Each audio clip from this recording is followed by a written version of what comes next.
महाराज अपने मन से कह रहे हैं कि बिना करने की भक्ति द्वारा सत्शब्द का प्रकट होना ही बालक का पाना है।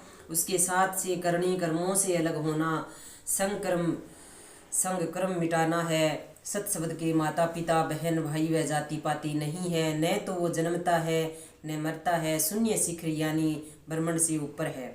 निरंजन निराकार में सत्शब्द का अनुभव होना ही बालक का खेलना है। उसके रूप रंग शरीर नहीं है, न तो वो हंसता है न कुछ कहता है न मुझे बुलाता है। उसके साथ मेरा मन मगन हो गया है। संसार की वृत्तियों से अलग होकर सत्शब्द का ध्यान ही जुग तज शरणी आया है। सत्शब्द बहुत अनुपम है, अजब है, बिना चरम चक्षुओं के अनुभव होना ही बिन निर्णय दिखलाया है।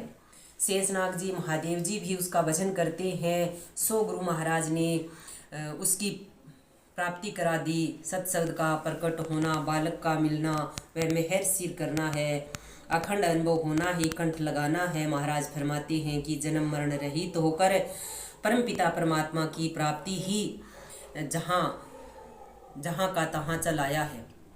सतगुरु सुखराम जी महाराज फरमाते हैं कि हे मन, ब्रह्म पद की प्राप्ति सतगुरु के भेद बताने पर ही हो सकती है। वो सब में है और सबसे न्यारा भी है। उसके नेत्र चरित्र की महिमा मुझसे कहने में नहीं आती है।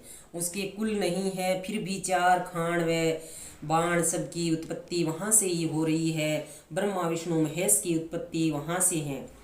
ओम यानी आत्म चेतन जो हमारे हमेशा अमर है, उसकी उत्पत्ति वहाँ से है। आदि निरंजन यानी होनकाल ब्रह्म व शक्ति सहित देवता मनुष्य मुनि सब उसकी महिमा करते हैं। वह ब्रह्म सब जगह व्यापक है। उसकी महाराज फरमाते हैं कि हे अब्दू यानी मन, यह अद्भुत रीत है। कोई परमात्मा के जन अपने अंदर ही जानेंगे। मेरा आसन गगन मंडल में है, शरीर में जगत में रहता हूँ। जो मेरे बताए साधन से शब्द की जागृति करके गगन में पहुँचेंगे वो ही जन जान सकते हैं। जहाँ रात दिन सूर्य चंद्रमा तारे नहीं है, वह जहाँ मेरा वास है। और जहाँ अंदर अनहद यानी शब्द ध्वनि गर्जना कर रहा है। शरीर रूपी देवल में 10वां द्वार देवरा है, वह शब्द रूपी देवता विराज रहे हैं। उसके हाथ पांव नेत्र जीभ नहीं है, जीभ ना होते हुए भी मुझे मोह रखा है।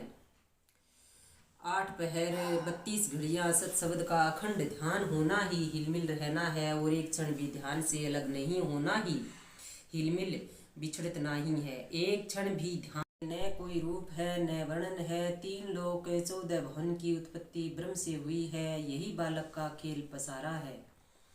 6 रस 5 रंग 7 धातु व 3 गुण इन सबके साथ होता हुआ भी इन सबसे अलग है। पूर्व के 6 कमल और बंकनाल में 21 सर्गों का छेदन करता हुआ मेरुदंड पर पहुंचना ही मेरु को छेदना है।